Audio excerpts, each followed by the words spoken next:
backed off completely. The air unit has backed off. We have stolen. It is on Commonwealth Street at 7th. You see the vehicle is slowing for traffic. That's a good sign. There's no vehicles behind him, and at least for now, Philip, the pursuit for the most part had been canceled. You see that patrol car going by, but the air unit was canceled. CHP was canceled. If Alhambra PD is going to hop on this, we're still not sure, but certainly the suspect is driving pretty erratically in some situations, up to about 80 miles an hour on the freeway. Well, and Scott, we've seen him go. Look at that intersection. I mean, right through the intersection, and you're almost sideswiping that car. You see that officer, it's almost as if the officer happened to be in that neighborhood, drove by him, and that might have changed his behavior just because he saw the officer. And we can't get into the guy's head. We don't know for sure. But as we've watched it with you, this driver has still been driving somewhat recklessly through intersections, around people, illegal turns, in spite of the fact, like this right here, in spite of the fact nobody's chasing him. That's such an odd thing. Yeah, the helicopter was overhead, and even the helicopter left. But, you know, once a suspect looks up, sees the helicopter, sees the patrol cars behind him, in a lot of cases it takes a while before they relax a little bit and not drive erratically. But you can see they're almost into oncoming traffic. Northbound here on Garfield, we're still in the Alhambra area. And I think it was a coincidence when the patrol car went by, because everything we're hearing is they've canceled. They're not on surveillance mode from the air. And they're just going to let this individual go. We do understand now it's a reported stolen vehicle that we have confirmation on. But as far as the pursuit is concerned, law enforcement has decided to back off, no longer pursue this vehicle, and really to not even surveil him any longer. So basically, Philip, they believe we're going to get this guy eventually. It's a stolen vehicle. We know it's out there, and it's just not worth pursuing him on the surface streets here in Alhambra. Well, did you hear me a moment ago? We saw another patrol car driving in the opposite direction. Again, that's 2 since we've been over this here on Air 7 with you. And it's really bizarre the way these things happen sometimes. You know, you can have everybody back off and say we're canceling the pursuit, but now that we're in Alhambra, we may have some of their police officers in this area. They heard it. You know, they certainly heard the radio call. They know that the suspect's in this area, and they may decide to, you know, hop back on this once they see which streets he's on. You know, this is dangerous. You could have kids out playing. It's that time of the afternoon. It's a beautiful morning, I should say, and certainly as we make our way towards the afternoon with a suspect driving erratically in and out of these streets in Alhambra, they're going to take this seriously. So the Sheriff's Department backed off, CHP backed off, the helicopter is no longer overhead, but I think we'll see more police presence here with Alhambra PD in this area. Well, and you also have to understand some kids are out of school for the holiday. Yeah. You know, it's spring break, and so you make a great point. If anybody gets a chance to get out and see the sunshine for a change, because we have coming rain, they could be out and about right now doing whatever they might want to be doing innocently enough. And we've also seen, again, he's breaking the law as he drives. And so it could be an officer who just happens to see him do something that he's not supposed to be doing driving. And that could end up creating officers wanting to stop this person, as they just did right there. And then there are kids there in the park to the right. Yeah. Well, they're taking that all into consideration, that is for certain. They're watching us. They know what's going on. It's just a matter of whether or not they believe it's in the best interest of everyone for them to actually hop back on this pursuit and pursue this individual, or if to back off and say, hey, this guy's going to stop eventually, we'll catch him later. Most important thing is nobody gets hurt. Well, and then you just watch, you know, you can't predict everything, but blowing through the stop signs, making illegal turns, I mean, somebody could get into just a simple traffic accident here very easily, the way this person has been driving without any type of police involvement right now. This is not a cause of pursuit. This is a person who just continues to drive erratically and unsafely. And we've seen him drive near a park where there were children into oncoming traffic again. Yeah. Scott, a few moments ago, we saw him drive through the left turn lane right down into oncoming traffic, and that's just an instant with potential tragedy. Yeah, it would appear he still feels like he's trying to get away. Again, we don't know how many people are on board that vehicle, but they're not right behind him. We don't see any police presence for the most part. Here in Alhambra, he's slowed a little bit. Let's see if he stops for that stop sign. No. You know, made an erratic turn, just going right through that stop sign. We could have easily clipped somebody at that intersection. And so, as I mentioned, they're monitoring this. And what you hope in a situation like this, a guy just figures, hey, there's nobody behind me. Let's foot bail. Let's get out of this vehicle and make a run for it. That's one way they think they might be able to get away. But, we've stayed in this general area, and there's just really erratic driving there, almost into oncoming traffic for no reason, at pretty much a slow rate of speed, and then halfway in between the lanes here. So it's really unclear exactly what this individual is thinking, but law enforcement has backed off. They're certainly taking the tactic to not get right behind him and encourage him to drive more erratically and faster. And as you mentioned earlier, this is a stolen vehicle. It was reported out of the Lakewood station, and we're now kind of getting an idea as to how the person will drive when he comes up to an intersection, clearly cutting off that person too. But it's a stolen vehicle reported, and now we're into oncoming traffic again to make a left turn. That's the kind of thing. And Scott, from my perspective, I can't see if anybody's coming, and this person clearly has a little bit better vantage point of what might be coming in oncoming traffic. However, when he keeps coming to these stop signs and just blowing through, the oncoming traffic is what really gets put at risk. I agree, and I think what you really worry about more than anything, as you mentioned, some kids are out on school break. I think LA Unified is back in, but we see the suspect stopping now, and let's hope it's over, and the suspect just makes a run for it. It's unclear. We see a lot of times the suspect will come to an area that they're familiar with, or maybe where they even live, but maybe he stopped just to see if anybody was behind him. Give it a moment or two there to see if the police actually pulled up behind him, and then he could make a decision whether he's going to continue on. But as you mentioned, these little neighborhoods in Alhambra, these surface streets, kids could be out playing. We just hate to see that. It is so dangerous. We've seen so many people get hurt and even killed, and certainly, we hope nothing like that happens. And the suspect, for the most part, best bet, gives himself up. There's nobody behind him right now, so they'll catch him eventually. We're overhead, and it's really hard to see us because we're up pretty high, although it's possible to see us, but it's not like the PD helicopter. When a PD helicopter's over pursuit, the guy driving the vehicle or the suspect driving the vehicle sees them. They're down low, they're making turns. They don't hover like we do. And we're up, 1,000 feet above the ground. So more than likely he can't tell we're up here, and the PD helicopter's backed off. So we're back on these surface streets, fortunately at a pretty slow rate of speed. But certainly if the suspect continues to drive erratically, it's just dangerous for the folks who live here in Alhambra. Well, and I think, Scott, after that one stop, and that's a similar turn that we just saw a few moments ago. That seems to be, spot, I believe. Yeah. But I did notice that when he pulled up to that stop sign and kind of stayed back a little bit, and I think you made a great point, he might just be looking to see if anybody's behind him, because he's changed his driving since that moment. I mean, I take it back, right through an intersection and into oncoming traffic. So it doesn't seem there's any rhyme nor reason to whatever this person is doing. No, he's staying in the same spot, though. We're in Alhambra. We came by that same street twice. I think it was on McLean before it made a turn. And then that was an area where he stopped, and I really think more than likely he stopped to see if anybody was behind him. And he maybe continued to go around in circles to see if there's anybody here at all, make some decision on whether or not he thinks he can get out of the vehicle and make a run for it, or he can continue on to wherever he intended to head after he stole the vehicle. But we're certainly staying in the same area. Fortunately, we're not seeing extremely high rates of speed, and that may have changed. That's a good strategy. We're seeing him stop here for a moment, and that's good as far as at least the pursuit is stopped for a moment. And we'll see if he gets out of the vehicle, or whomever is inside that vehicle gets out and makes a run for it. And it may be another stop just to see if the police are behind him. Take a look up here to see if he can see any helicopters.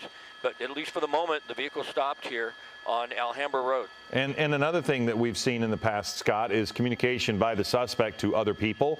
So if this person is driving around in the neighborhood, they know that they're not being followed, they might be making a phone call for somebody to just come get them. Yeah. They walk away from the car, and I think that is kind of the outcome that police would like to see. They don't want to see anybody get hurt.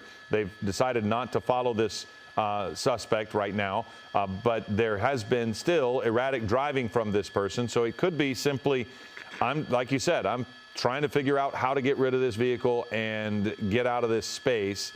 Because I know that they know that it's a stolen vehicle. And this started in the Lakewood station. And now this person, well, I was about to say, there he drives through the intersection, and you could see him brake. So he had to brake quickly. So still, Scott, I mean, even as we think that maybe he's going to stop and surrender the vehicle, he resumes unsafe driving. Yeah, absolutely. Just the fact that not behind him hasn't stopped, his demeanor as far as his driving. Maybe it slowed his speed, though. There were speeds up above 80 miles an hour on the freeway, on the 710 northbound. Traffic was moderate. There wasn't a lot of traffic, so the suspect didn't have to really swerve in and out of traffic to stay ahead of the patrol cars that were behind him. It was LA County Sheriff, then CHP sort of took over for a minute. And then once he got off of we took the 710 to the end onto Valley Boulevard, and once he got into these surface streets in Alhambra, they just backed off altogether. In a situation like this, so many times we've seen, Philip, when the suspect is really desperate, they'll slam into other cars to try and get away. Fortunately, we're not seeing that type of driving from this individual, and we haven't seen any patrol cars go by like we did there. I think that might have been a coincidence once they basically canceled the pursuit.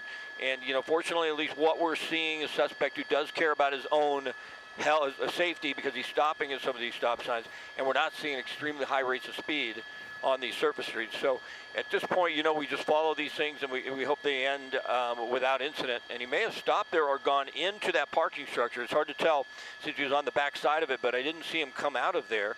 So that is a tactic a lot of individuals will use trying to get away from the police, is to pull into a parking structure. Look right below you, though. Can't be seen from up above. There, right through it. There you go. He just drove through it. This might be an opportunity. You worry about the people walking by who have no idea what's going on. Maybe he is just seeing, now you're in this tight spot, cutting somebody off to come out into traffic. Boy, there you go. And again, Scott, it's not at high speeds. It's just with disregard of traffic laws. He just kind of drives out into traffic.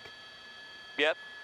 Yeah, thank goodness it's not at high speeds. If it was high speeds driving like this, more than likely we would have already had some type of collision. I don't think we had one. There's been a couple of close calls, but I don't think the suspect in here is coming right up to that same spot again. We've seen the same type of procedure where the suspect has basically gone around in circles here in Alhambra.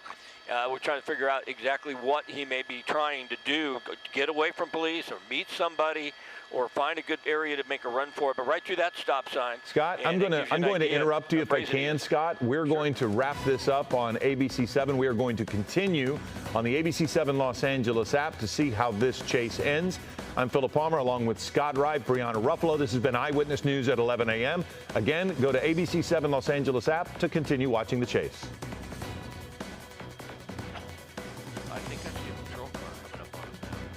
And Scott, we are back on our streaming channel now as we continue. So Scott, I heard you mention Alhambra PD. Do you believe that they have re-engaged, or they're just kind of monitoring, or was that just something that you saw? No, they're on them now. I can see it out the window, and you'll see here in just a moment. But there's a PD car coming pretty quick right behind them now. Open up a little bit, Marcel. We saw him, On the top of your screen, there's the Alhambra PD unit, I believe, and then you see the suspect. So there's two of them now. I don't see an air unit overhead, but they have engaged here. The suspect is on Garfield Avenue, headed southbound down back towards the 710.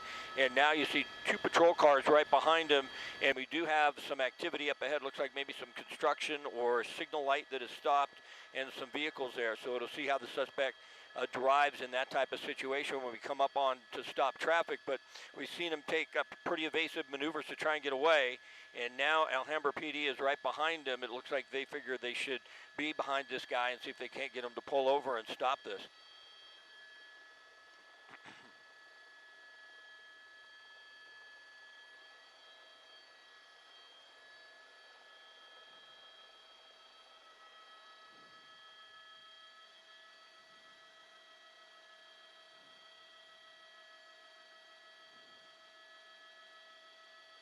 Yeah.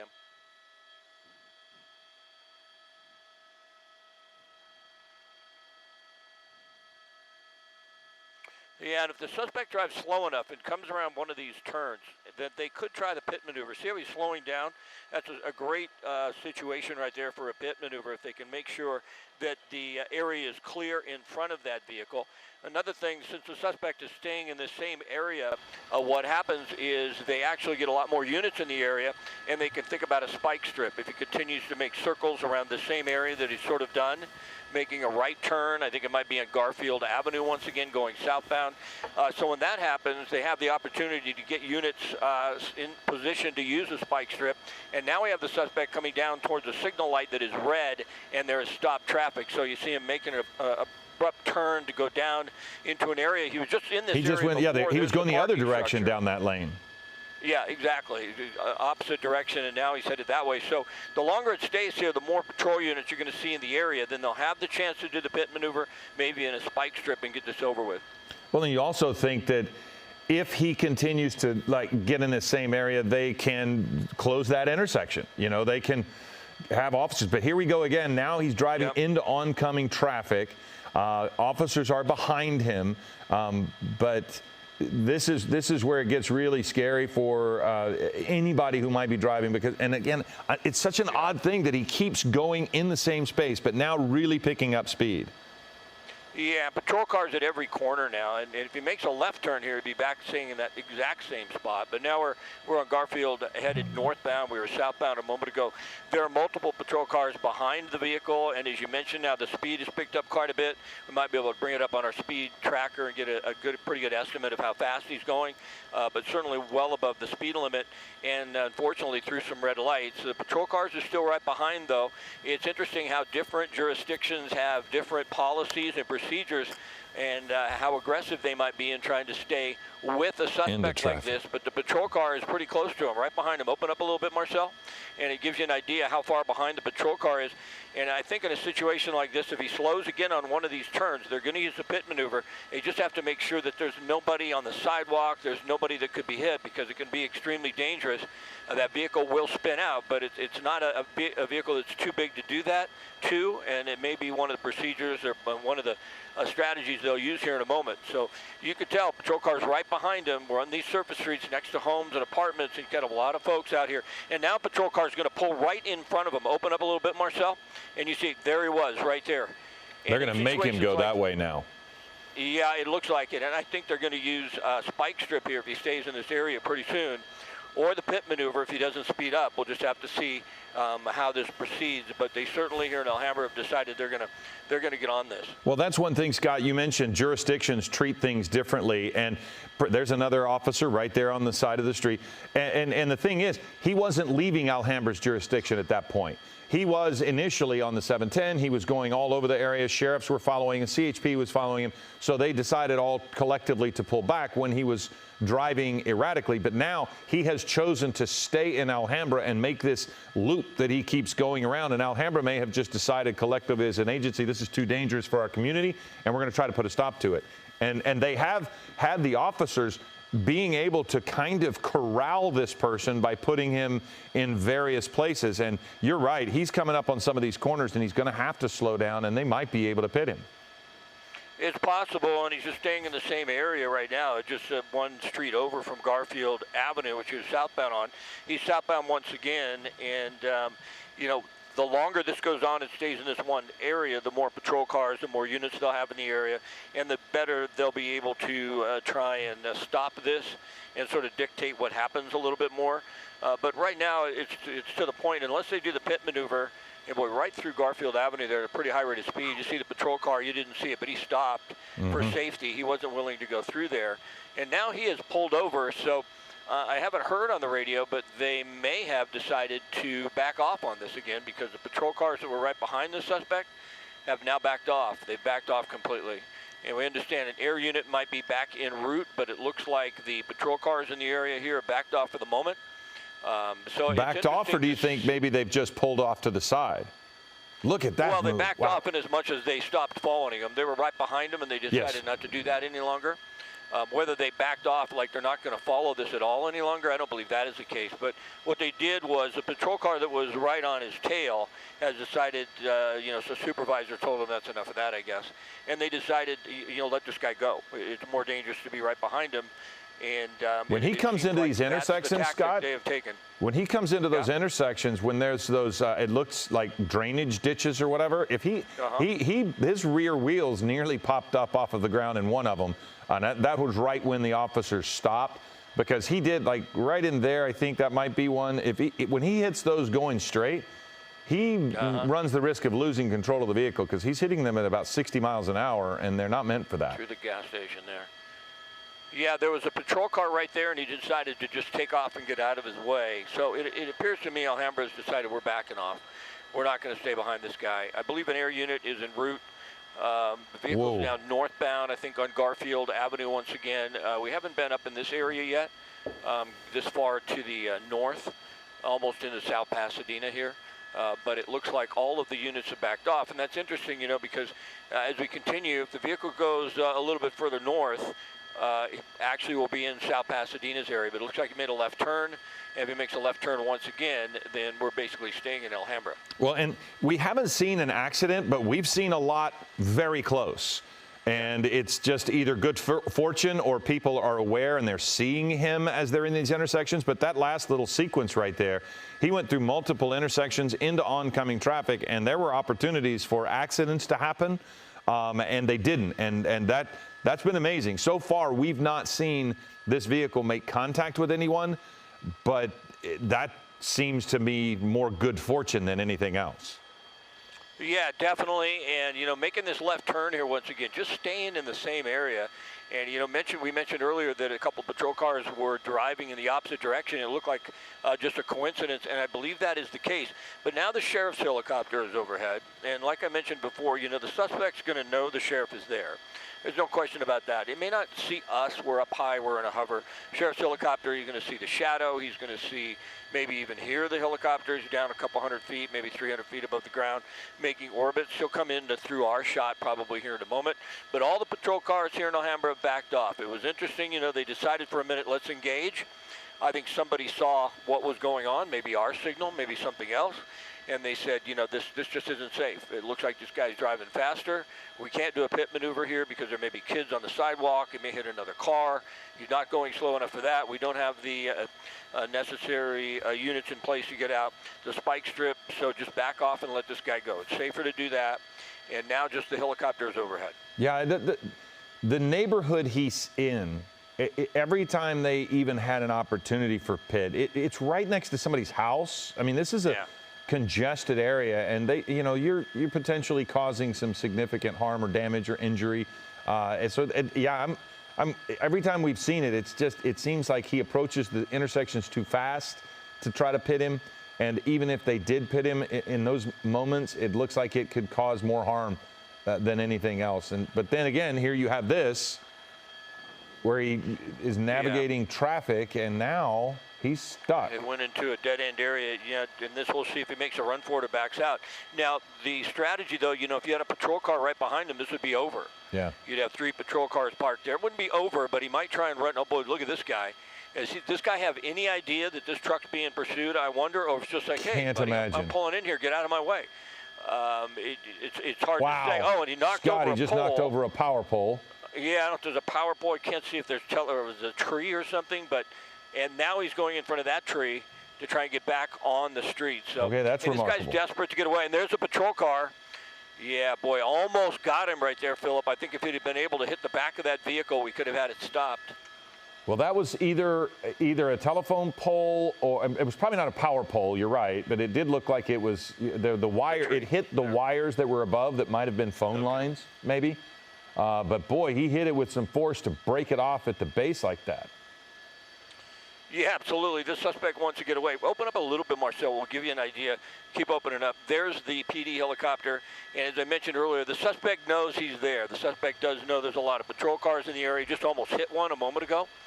And I don't see a lot of patrol cars in the area, not nearly as many as we had, say, 15, 20 minutes ago. And there's a U-turn going back southbound now on Garfield Avenue. So we've stayed in the same area. As I look down the street, there's a couple of patrol cars several blocks south of here as the vehicle travels south. So it'll be interesting to see how they decide to handle this, but they certainly don't have near as many units in the area as they had earlier.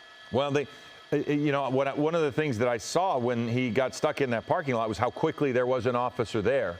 So they're, as you mentioned, they're not necessarily right behind him, but they're in the neighborhood.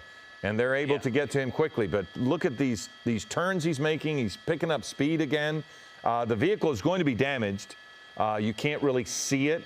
But the way he hit that pole, I did see a bit of a wrinkle maybe on the side panel. But underneath, he's going to have some damage to that vehicle. But it doesn't seem to be affecting the way the truck is handling at all.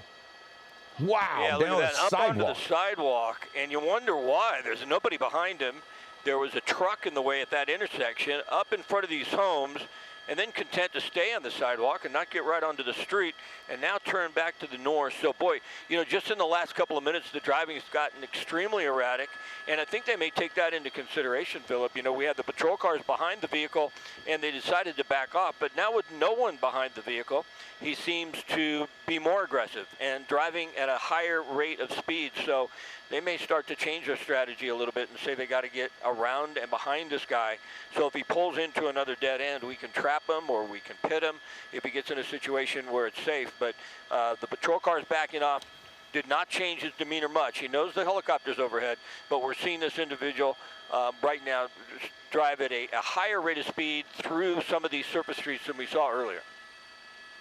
Scott, we are back on ABC 7. We'd like to interrupt our regular programming because this chase has turned into a little bit of a troubling scene. The sheriff's helicopter is now above it. Alhambra PD has at times engaged this chase of a stolen vehicle. And Scott, one of the things that we worried most about were people who might be out and about on a spring break. And to watch this suspect drive through a yard and an open green space right in front of somebody's home, that's the kind of thing that's terrifying when police aren't even right behind him. The erratic behavior is just something that we can't figure out what he's doing because nobody was chasing, and yet he drove down a sidewalk and through the grass. And if somebody had just happened to be coming out of that house or that apartment at the time, it could have been met with tragic consequences. Yeah, it's been extremely dangerous from time to time. The suspect driving at high rates of speed right through some of these intersections and streets here that where there are homes in a residential area. So I'm going right by a bicyclist. There's a lot of folks out. You know, such a gorgeous day to be outside right now is just so wonderful. Some kids are out on spring break, as you mentioned. And we had it going, the suspect going at extremely high rate of speed for absolutely no reason, it seemed. Now he stopped for a moment. This has happened about 3 or 4 times in the past. We sort of speculated that maybe he's doing that to see if there's any patrol cars behind him, if anybody actually comes up behind him, because he stops for a little bit and then he takes off. There's a bicyclist going by, took a look at the guy, like, why are you stopped in the street? I wouldn't think that he would know that this individual is being pursued because there's no patrol cars around. And as I look around, there's no patrol cars headed this way right now. LA County has a helicopter overhead, so they have radioed in exactly where this individual is.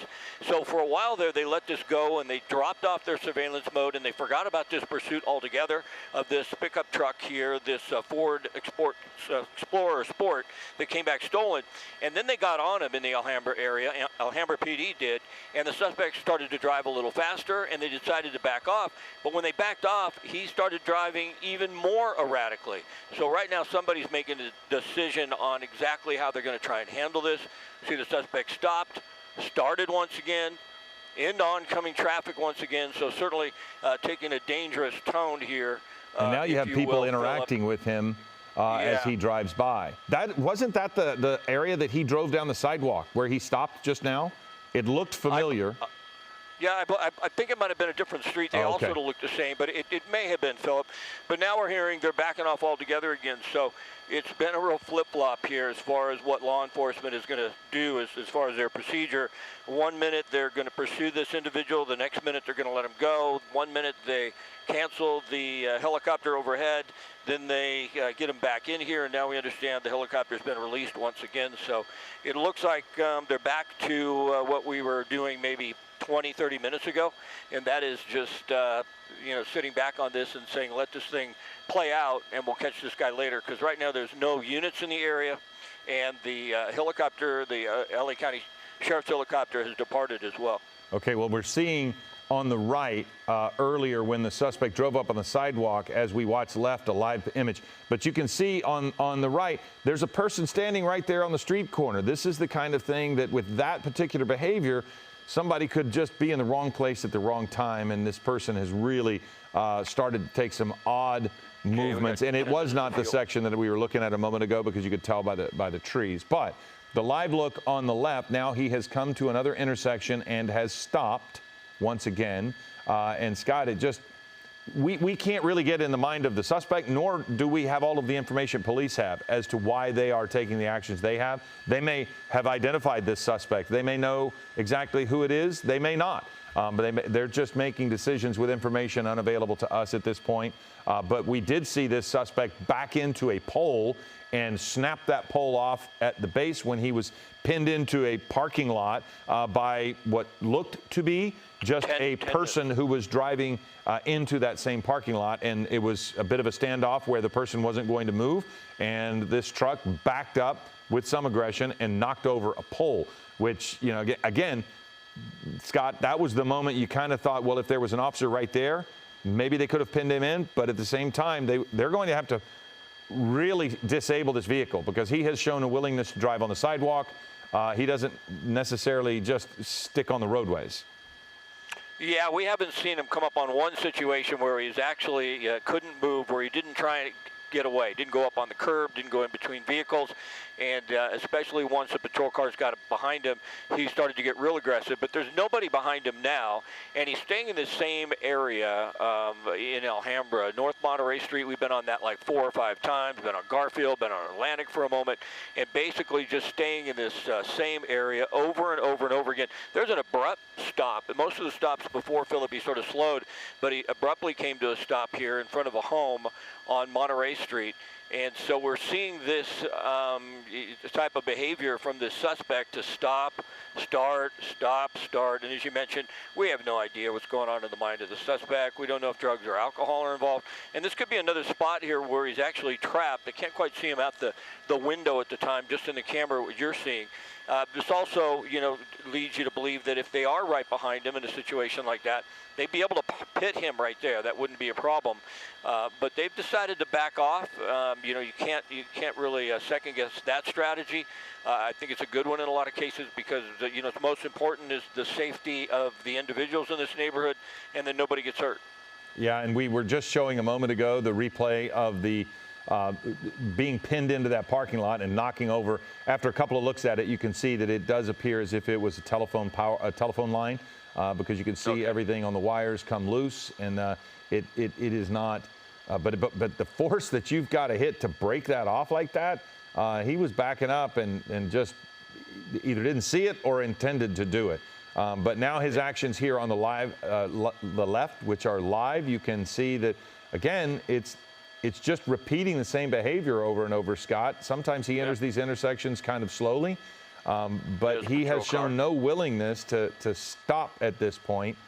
And the community continues to be a bit of at risk. And because the more he's driving in that same area, Scott, the more we're noticing people coming out and engaging with him, whether they're angry or whatever. They are there and they are seeing him.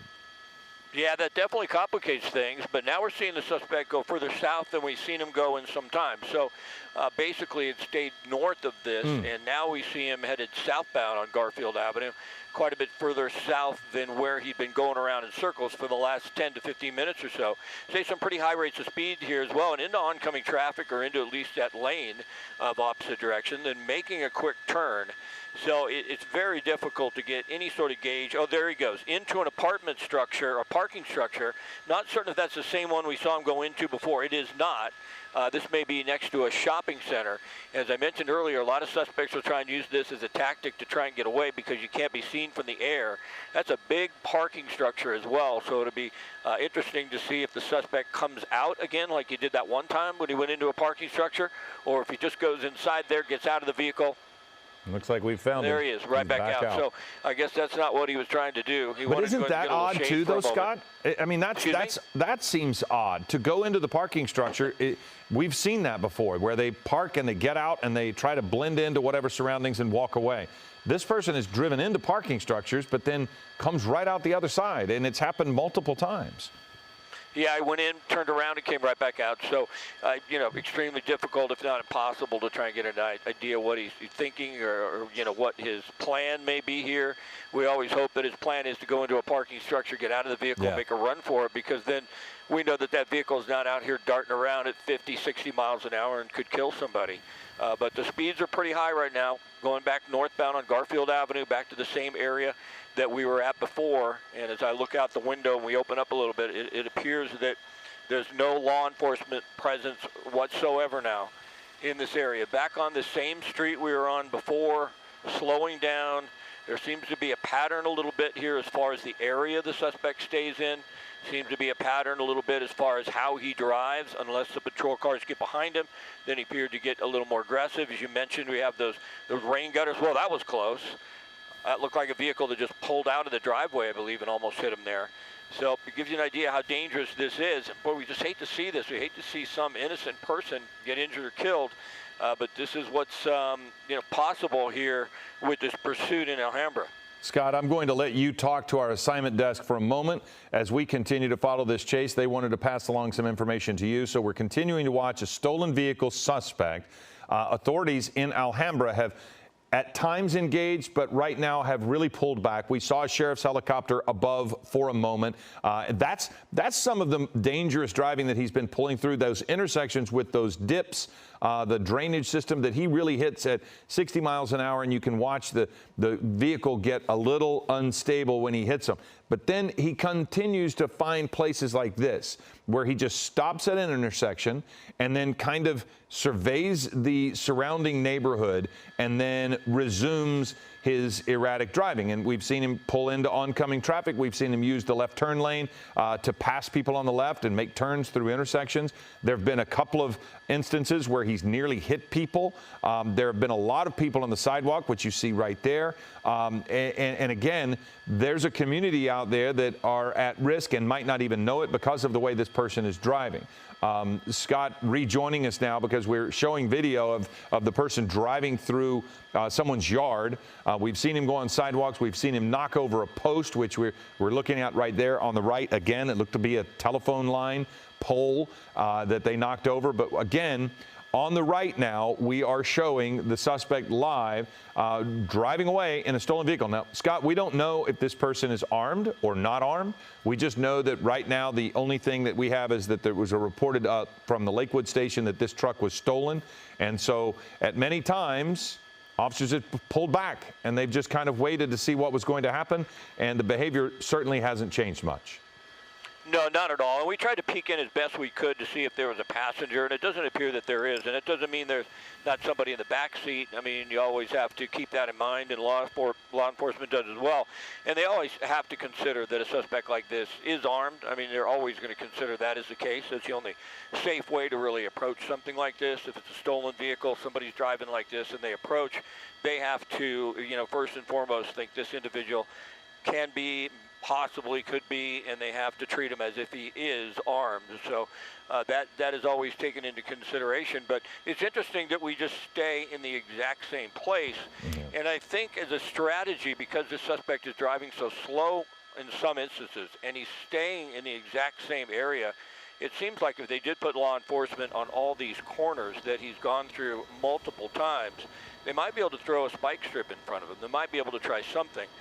But they have decided, I'm not second guessing them, I'm sure they probably have a lot more information than I do, and they're thinking the best thing to do right now is just to not get behind this guy, not encourage him to drive faster or endanger more people, and that's probably the best strategy. But because he's staying in one area, if they do decide to get on this pursuit, they really would have the ability, if he stays in this one area, to get enough officers here so that they might be able to try that spike strip and at least get him slowed down and get this over with.